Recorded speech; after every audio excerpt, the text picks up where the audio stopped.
ह्या चित्रपटाच्या सुरुवातीला आपण जी गौरव पुरस्कार पाहतो, ज्यात गुणवंतराव कागरकर यांना जीवन गौरव पुरस्काराने सन्मानित करणार असतात। आता गुणवंतराव जेव्हा पुरस्कार घेण्यासाठी स्टेजवर जातात तेव्हा सीन पास्टमध्ये शिफ्ट होतो। आता इथे ह्या चित्रपटाचं पहिलं गाणं आहे कागरगावचा गुन्हा ह्या नावाचं, ज्यात आपण तरुणपणातील गुणवंतला पाहतो, जो की एखाद्या पैलवानालाही लाजवेल अशा धिप्पाड शरीराचा असतो। इथे गुणवंत त्याच्या मालकाच्या शेतातील काम आटपतो आणि त्याची हाजरी म्हणजेच त्या दिवसाची पगार घेऊन घरी जातो। खरं तर गुणवंतला तमाशा पाहण्याचं वेड असतं आणि ह्या वेडाच्या नादात तो त्याच्या बायका मुलांकडे देखील लक्ष देत नसतो। असो, पुढे गुणवंत त्याच्या मित्रासोबत तमाशा पाहायला जातो आणि इथे पुन्हा एक गाणं आहे वाजले की 12 नावाचं, ज्यामध्ये आपण ह्या चित्रपटाचे क्रेडिट्स पाहतो। आता दुसऱ्या दिवशी गुणवंत व त्याचे मित्र तमाशा बघून आल्यावर त्याविषयी गप्पा मारतात, जसे की तमाशातील बायकांवर खूप सारा पैसा उधळला जातो व ते पैसे तमाशातील प्रत्येकाला वाटून दिले जातात, असं बरंच काही। पुढे गुणवंत जेव्हा घरी असतो तेव्हा त्याचे वडील त्याच्यावर खवळत असतात, कारण त्यांनी त्यांच्या गावामध्ये खूप इज्जत कमवलेली असते आणि गुणवंत तमाशाच्या नादी लागून स्वतःसोबत त्यांची पण इज्जत घालवत आहे। आता हे ऐकून गुणवंत जेवत्या ताटावरून उठून जातो। तसेच पुढे आपण बघतो की गुणवंत व त्याचे मित्र ज्या विहिरीतून पाणी काढून द्यायचं काम करायचे, त्या विहिरीचा मालक पाणी काढण्यासाठी त्याच्या विहिरीवर मोटर लावतो, ज्यामुळे गुणवंत व त्याच्या सर्व मित्रांचा रोजगार जातो आणि आता हे बेरोजगार होतात। पुढे हे सर्व ह्याच चिंतेत असतात की आता पैसे कमवण्यासाठी हे काय करणार, पण तेव्हाच गुणवंत यांना सुचवतो की आपण तमाशा सुरू करूयात, कारण त्यांच्यातल्या प्रत्येकाच्या अंगी कोणती ना कोणती कला असते। जसे की कोणी चांगला गातो, कोणी चांगली ढोलकी वाजवतो, तर कोणी चांगले नकला करतो। खरं तर गावात करण्यासारखी इतरही खूप कामे असतात, पण गुणवंतचं म्हणणं असतं की पोट भरण्यापुरतं कमवायचं आणि बाकीचे पैसे स्वतःच्या आवडीनिवडीवरती खर्च करायचे, म्हणजेच तमाशावर। त्यामुळे गुणाने गावातील ती बाकीचे कामे करण्यास नकार दिलेला असतो आणि आता गुणवंतचे बाकीचे मित्र सुद्धा तमाशा सुरू करायचं ठरवतात। त्यामुळे आता तर गुणवंतला त्याच्या मनात येईल तेव्हाच काम करायचं असतं। पुढे त्यांच्या मार्गदर्शनासाठी पांडवाला बोलवतात, कारण पांडवा हा तमाशात खूप मुरलेला माणूस असतो आणि त्याला तमाशातील प्रत्येक बारकावे माहीत असतात। इथे पांडवा त्यांना सांगतो की तमाशा सुरू करण्यासाठी ज्या ज्या गोष्टी लागतात त्या घेऊन या, जसे की टोप्या, साड्या व ढोलकी। आता यांच्याकडे पैसे नसतात, त्यामुळे हे लोक त्या सर्व गोष्टी चोरून तर कशा ना कशा प्रकारे जुगाड करून घेऊन येतात व आता त्यांच्या पहिल्या वगाची प्रॅक्टिस सुरू होते। आता वगबद्दल थोडक्यात सांगायचं झालं तर तुम्ही त्याला तमाशातील नाटक समजू शकता। तसेच इथे अचूक पडली ठिणगी हे गाणं आहे, ज्यात दाखवलंय की गुन्हा सर्व कामे बाजूला ठेवून फक्त तमाशावर लक्ष देत असतो। यानंतर आपण पाहतो की पांडवा जेव्हा गुणवंतला भेटायला येतो तेव्हा गुन्हा त्याला सांगतो की गेले 5 दिवस झालं कोणीच प्रॅक्टिससाठी आलं नाही। यावर पांडवा म्हणतो की सर्वांना आधी आपल्या पोटा पाण्याचं बघावं लागतं, त्यानंतरच ते प्रॅक्टिससाठी येणार। आता गुणवंतच्या लक्षात येतं की त्याला पण बायको व एक मुलगा आहे आणि त्याने तमाशाच्या नादात घराकडे लक्षच दिलं नाही। त्यामुळे तो लगेच घरी जातो, जिथे तो पाहतो की त्याच्या घरी खाण्यासाठी धान्य नाही, त्यामुळे त्याची बायको कुठून तरी तांदूळ घेऊन आले आहे। प्रत्यक्षात हे तांदूळ गुणवंतच्या बायकोने चोरून आणलेले असतात। पुढे गुणवंत त्याच्या जुन्या मालकाकडे काम मागायला जातो, जिथे त्याचा मालक त्याला बोलत असताना म्हणतो की तुमच्या तमाशात बाई नसल्यामुळे तुमचा तमाशा चालणारच नाही। यानंतर गुन्हा हीच गोष्ट पांडवाला सांगतो, ज्यावर पांडवा देखील त्याला हाच सल्ला देतो की आधी तमाशासाठी तुम्ही बाई शोधा। आता गुन्हा व त्याचे मित्र त्याच्या गावात आणि आजूबाजूच्या गावातील काही बायकांना तमाशात काम करण्यासाठी विचारपूस करतात, पण कोणीच त्यासाठी तयार होत नाही। तसेच गावकऱ्यांना वाटतं की हे सर्व गावातील बायकांची छेड काढत आहे, त्यामुळे गावातील लोक यांना बेदम मारतात। त्याचबरोबर पुढे खेळ मांडला हे गाणं आहे, ज्यात दाखवलंय की पांडवा जेव्हा कोल्हापूरच्या एका जत्रेत जातो तेव्हा तिथे त्याला यमुनाबाई नावाची त्याची मैत्रीण भेटते, जिची नैना नावाची एक मुलगी पण असते। पुढे पांडवा गुन्हा व त्याच्या मित्रांना सांगतो की आपल्या तमाशासाठी मुली भेटल्या आहेत, फक्त त्यांना एकदा आपल्या तमाशाची तालीम दाखवायची आहे आणि त्यानंतर ते ठरवतील की ते आपल्या तमाशात सामील होणार की नाही। प्रत्यक्षात पांडवा नैनाबद्दल त्यांना सांगत असतो। तसेच पुढे पांडवा यमुनाबाई व नैनाला यांना भेटवण्यासाठी घेऊन येतो व इथे यांची ओळख करून दिल्यावर ह्या दोघी जेव्हा गुन्हा व त्याच्या मित्रांची तालीम पाहतात तेव्हा त्या यांच्या तमाशात काम करण्यासाठी होकार देतात। पण नैनाची एक अट असते, ती अशी की यांच्या तमाशात एक नाचा पण असायला हवा, जसा चित्रपटांमध्ये बाईसारखा हावभाव करतो तसा। यावर पांडवा तिला समजावतो की पूर्वीच्या काळी तमाशात काम करण्यासाठी बाई भेटत नव्हती, त्यामुळे तिच्याऐवजी पुरुषाला साडी घालून स्टेजवर आणलं जायचं। पण आता तो काळ गेला आहे आणि आपल्या तमाशात सोंगाड्या आहे, त्यामुळे नाचा नसला तरी चालेल। पण नैना म्हणते की नाचा असायलाच हवा, त्यामुळे आपल्या तमाशात सिनेमासारखी गर्दी पण होईल। आता नैनाच्या हट्टामुळे हे ठरवतात की यांच्या तमाशात एक नाचा पण असणार, त्यामुळे हे तमाशाच्या स्टेजवर नाचाचं काम करण्यासाठी माणूस शोधायला लागतात, पण यांना जो कोणी भेटेल तो नकारच देत असतो। तसेच गुन्हा व पांडवा जेव्हा वैतागून बसलेले असतात तेव्हा पांडवा गुणवंतला म्हणतो की तूच नाचा का नाही बनत, जर तू नाचा झालास तर रंगभूमीचा राजा होशील। यावर गुणवंत नकार देतो, पण पांडवा त्याला भीती दाखवतो की जर तू नाचा नाही झाला तर तू तमाशासाठी केलेली सगळी मेहनत वाया जाईल व हा तमाशा आपल्याला चालू होण्यापूर्वीच बंद करावा लागेल. खरं तर गुणवंतचं स्वप्न असतं की त्याचा स्वतःचा तमाशाचा फड असावा व त्यात त्याने राजाची भूमिका करावी.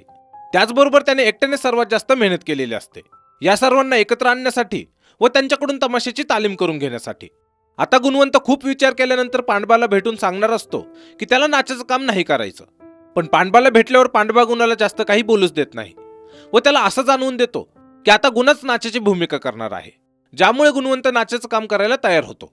पुढे आपण पाहतो की गुणाला नाचाबद्दल फारशी माहिती नसते, जसे की नाचा बोलतो कसा व त्याचे हावभाव कसे असतात. त्यामुळे नैना त्याला नाचाबद्दल सर्व काही शिकवायला लागते. तसेच इथे नटरंग हे गाणं आहे ज्यात आपण पाहतो की गुणा नाचाचं पात्र करण्यासाठी खूप मेहनत घेतो. तो त्याचं वजन कमी करतो, हावभाव बदलतो, तसेच त्याला मिशा देखील कापाव्या लागतात, जे की बहुतेक गुणासाठी सर्वात कठीण होतं. आता तो दिवस येतो जेव्हा यांच्या तमाशाचा पहिला शो असतो. इथे गुणा स्टेजवरती येऊन जेव्हा नाचाचं पात्र करतो तेव्हा ते सर्वांना खूप आवडतं. पण इथेच गुणाच्या घरचे देखील यांचा वक पाहायला आलेले असतात. ते जेव्हा गुणाला अशा रूपात पाहतात तेव्हा ते रागात तिथून उठून जातात. त्याचबरोबर इथे कशी जाऊ मथुरेच्या बाजारी हे गाणं आहे. यानंतर गुणा जेव्हा तमाशा संपवून घरी येतो तेव्हा त्याचे सासरे गुणाला म्हणतात की तमाशाचं काम सोडून तू दुसरं काम कर, हवं तर मी तुला दुसरा व्यवसाय सुरू करून देतो. पण गुणा त्यांना नकार देऊन घरातून निघून जातो. पुढे यांचा तमाशा चांगला असल्यामुळे यांना जवळच्याच एका गावात तमाशाची पहिली सुपारी मिळते. पण ती सुपारी उरकून आल्यावर यांच्या तमाशातील गुणवंतचे दोन मित्र गुणवंत व पांडवाला सांगतात की आम्ही तमाशाचा फड सोडत आहोत, कारण ज्या गावात यांनी तमाशा केला होता तिथल्या एका मुलीशी यांच्यातील एकाचं लग्न होणार होतं आणि त्याला तमाशात काम करताना पाहून मुलीकडच्यांनी ते लग्न मोडून टाकलं. आता गुणा व पांडवा या दोघांना खूप समजवतात, पण आधीच त्यांनी त्यांचा निर्णय घेतलेला असतो. यानंतर गुणवंतचे सासरे पुन्हा गुणाला तमाशाचं काम सोडायला सांगतात, ज्यामुळे गुणा त्याच्या सासऱ्या व वडिलांसोबत भांडतो आणि त्यांना सांगतो की मी तमाशा सोडणार नाही.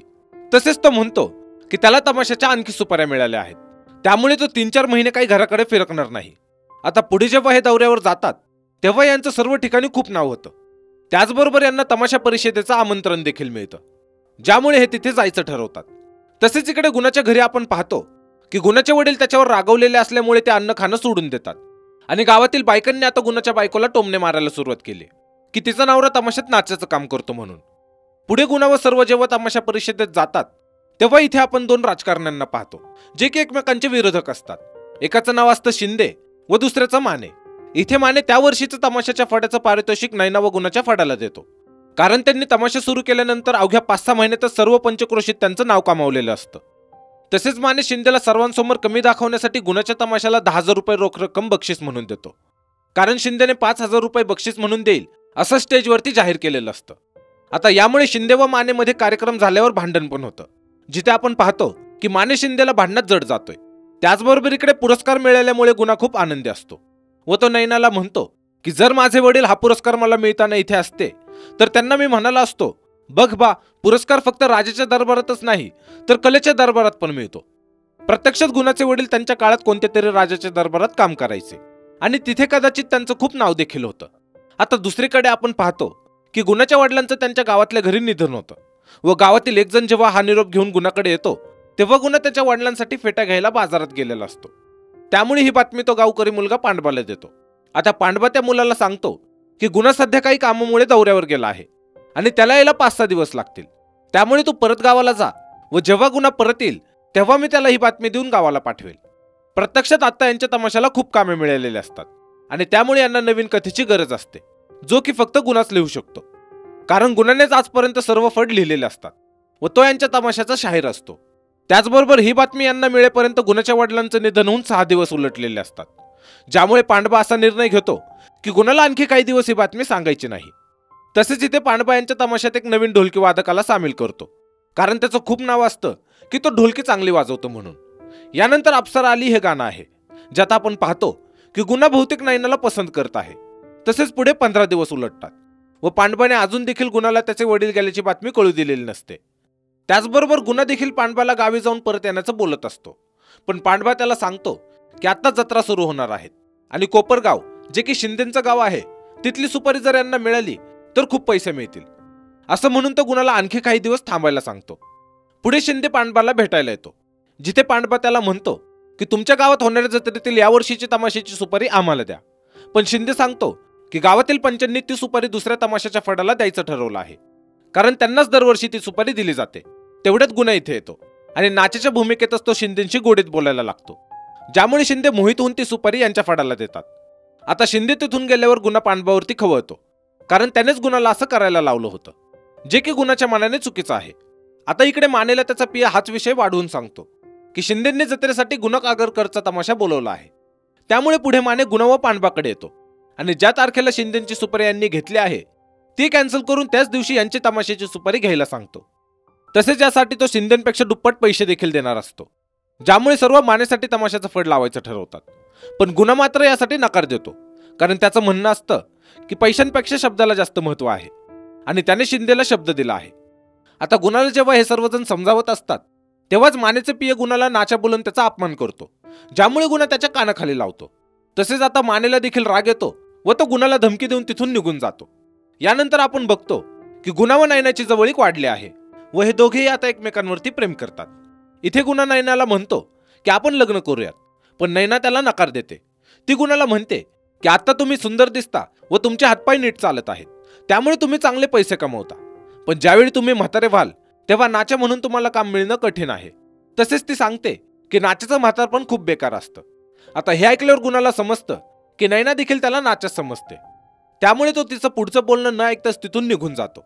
यानंतर इकडे गुन्हाच्या गावात आपण पाहतो की गावातील सर्व लोक आता गुन्हाच्या बायकोला नावं ठेवत आहेत की ती तिचं घर व मुलाला सांभाळण्यासाठी गावातील इतर माणसांसोबत संबंध ठेवत आहे, ज्यामुळे गुन्हापूर्वी ज्या मालकाकडे काम करायचा तो देखील ही अफवा ऐकून गुन्हाच्या बायकोचा फायदा उचलण्यासाठी तिच्याकडे येतो। पण गुन्हाची बायको त्याला खुरप्याचा धाक दाखवून तिथून जायला सांगते, ज्यावर जाता जाता तो गुन्हाच्या बायकोला धमकी देऊन जातो की हे सर्व तुला खूप महागात पडेल। पुढे गुन्हा जेव्हा आराम करत असतो तेव्हा त्यांच्या तमाशातील नवीन ढोलकीवाला गुन्हाला सेक्शुअली हॅरेस करण्याचा प्रयत्न करतो, ज्यामुळे गुन्हा रागात येऊन त्याचा गळा दाबून त्याला मारणारच असतो। पण तेवढ्यात तो स्वतःला आवरतो व ढोलकीवाला गुन्हाच्या हातून मरता मरता वाचतो। त्याचबरोबर गुन्हा ही गोष्ट कोणालाच सांगत नाही आणि पुढे गुन्हा ठरवतो की तो आता त्यांच्या वागासाठी अर्जुनाची गोष्ट लिहिणार, की कसं अर्जुनाने देखील बाईचं रूप घेतलं होतं, पण त्याला कधीच कोणी बाई किंवा नाचा म्हटलं नाही। प्रत्यक्षात ह्या कथेत गुन्हा त्याचीच सध्याची परिस्थिती मांडणार असतो, ज्यामध्ये बाईची व अर्जुनाची भूमिका तो स्वतःच करणार असतो। आणि जर का हा वक चालला तर गुन्हावरून नाचाचा कलंक मिटून जाईल असं त्याचं म्हणणं असतं। तसेच हे सर्व जेव्हा तो पांडवाला सांगतो तेव्हा पांडवाला देखील हे पटतं। यानंतर गुन्हा अर्जुनाबाबत खूप अभ्यास करतो व त्याप्रमाणे लेखन करायला लागतो। पण तेव्हाच एक दिवस त्याचे बाकीचे मित्र त्याच्याकडे येतात, जे की गावी आपापल्या घरच्यांना भेटायला गेलेले होते। आता इथे यांना देखील हे कळालेलं असतं की गुन्हाच्या वडिलांचं निधन झालंय, त्यामुळे ते परत आल्यावर गुन्हाला त्याचे वडील गेल्याची बातमी देतात। तसेच ते सांगतात की पांडवाला हे आधीच माहित होतं, पण त्याने तुझ्यापासून हे गेले 1 महिना लपून ठेवलं। यानंतर गुन्हा जेव्हा पांडवाला याचं कारण विचारतो तेव्हा पांडवा त्याला सांगतो की मी तुला रोज ही बातमी सांगण्यासाठी हिंमत जुटवायचो, पण तुला हे सांगण्याची माझी हिंमतच होत नव्हती। तसेच तो म्हणतो की तुझ्या एकट्याच्या लेखनावर आम्हा सर्व लोकांचं पोट चालतं। जर तो अशा वेळी गावी गेला असता ज्यावेळी आपल्याला पैसे कमावण्याची सर्वात मोठी संधी होती, तर आपला तमाशा पुढे चालू ठेवणं कठीण झालं असतं। त्याचबरोबर तो आता देखील गुन्हाला त्याच्या बोलण्यात अडकून आणखी 1 महिना इथेच थांबायला सांगतो, कारण पुढच्या 1 महिन्यामध्ये यांचे आणखी शो असतात। यानंतर शिंदेच्या गावची जत्रा असते, त्यामुळे गुन्हा व त्याचे सहकलाकार शिंदेच्या गावात त्यांच्या तमाशाचा वग सादर करत असतात। या वगामध्ये गुन्हा आधी नाचीची भूमिका करतो व त्यानंतर हे अर्जुनाचा नवीन वग सादर करणार असतात, ज्यामध्ये गुन्हा अर्जुनाची वेशभूषा करून स्टेजवर येतो। इतक्यात आणखी काही लोक यांचा तमाशा पाहायला येतात व ते असं म्हणून गोंधळ करायला लागतात की नाचा अर्जुनाची भूमिका का करतोय, त्याला हाकला स्टेजवरून। आता गुन्हा व बाकीच्यांना काही समजणार तेवढ्यात हे लोक यांच्यावर दगडफेक करतात, ज्यामुळे सर्व लोक भीतीने पळायला लागतात आणि ह्या गर्दीतच ते गुन्हाच्या अंगावर चादर टाकून त्याला तिथून उचलून नेतात। तसेच ते लोक त्यांच्या तमाशाच्या फडाला देखील आग लावतात। पुढे आपण पाहतो की ते लोक गुन्हाला मानेकडे घेऊन जातात आणि आपल्याला समजतं की हे लोक दुसऱ्या कोणाचे नसून मानेचे आहेत। इथे जेव्हा गुन्हा मानेला त्याच्या समोर पाहतो तेव्हा आपल्याला कळतं की मानेच्या पियाला गुन्हाने कानाखाली मारली होती, त्यामुळे गुन्ह्याशी बदला घेण्यासाठी मानेने हे सर्व केलं। तसेच माने आता गुन्हावर बलात्कार करणार असतो, कारण त्याला वाटत असतं की गुन्हा खरंच नाचा आहे। आता गुन्हाला जेव्हा हे कळतं तेव्हा तो मानेसमोर खूप विनवण्या करतो व त्याची माफी मागतो, पण माने त्याचं काहीच ऐकत नाही व त्याच्यावरती बलात्कार करतो। आता दुसऱ्या दिवशी पेपरमध्ये ही बातमी छापून येते की गुन्हा कागलकर व नैना कोल्हापूरकरीन यांच्या तमाशातील स्त्रिया व नाच्यांवरती बलात्कार करण्यात आला, ज्यामुळे आता सर्वांना माहित होतं की यांच्यासोबत नक्की काय झालं। यानंतर गुन्हा व बाकी सर्व आपापल्या गावी येतात, जिथे गुन्हा पाहतो की त्याची बायको माहेरी गेली आहे, त्यामुळे तो तिच्या माहेरी जातो आणि तिला त्याच्यासोबत घरी यायला सांगतो। पण त्याची बायको त्याच्यावरती खवळते व त्याला तिथून जायला सांगते। तसेच गुन्हाचा मुलगा देखील त्याच्यावर थुंकून तिथून निघून जातो, ज्यामुळे गुन्हाला खूप वाईट वाटतं व तो देखील त्याच्या बायको मुलाला विसरून त्याच्या गावी निघून येतो. त्याचबरोबर पुढे गुन्हा त्याच्या सर्व मित्रांना भेटतो व त्यांना पुन्हा तमाशा सुरू करण्यासाठी प्रोत्साहित करतो. पण आता कोणाचीच हिंमत होत नसते की त्यांनी पुन्हा तमाशात काम करावं. त्यामुळे तो पांडवाला विचारतो की तू तरी येणार की नाही, ज्यावर पांडवा गुणाची माफी मागतो की त्याच्यामुळेच गुणाला नाचाचं काम करावं लागलं व आज गुणाची जी अवस्था आहे ती त्याच्यामुळेच झाली आहे. पण गुणा पांडवाला यावर काही न बोलता त्याला पुन्हा तमाशा सुरू करूयात म्हणतो, ज्यावर पांडवा नकार देतो. आता गुणा एकटाच त्याची नवीन वाट शोधायचं ठरवतो. पण तेवढेच नैना तिथे येते व गुणा तिला पाहून आनंदी होतो, कारण आता गुणा फक्त एकटाच नाही तर त्याच्यासोबत नैना देखील असणार आहे. त्याचबरोबर यानंतर या चित्रपटातील शेवटचं गाणं आहे नटरंग उभा नावाचं, ज्यामध्ये आपण यांच्या तमाशाला पुन्हा सुरू झालेलं पाहतो. तसेच हे खूप प्रसिद्धी मिळवतात व यांच्या तमाशाचे 1000हून अधिक वग होतात. त्याचबरोबर सीन पुन्हा प्रेझेंटमध्ये येतो, जिथे गुणाला आपण शाहीर विठ्ठल उमप यांच्या हस्ते जी गौरव पुरस्कार घेताना पाहतो. आणि यासोबतच हा चित्रपट इथेच संपतो. ह्या चित्रपटाची कथा आनंद यादव यांच्या नटरंग कादंबरीवर आधारित आहे. याचं दिग्दर्शन केलं आहे रवी जाधव यांनी, तर याला संगीत दिलेलं अजय अतुल यांनी.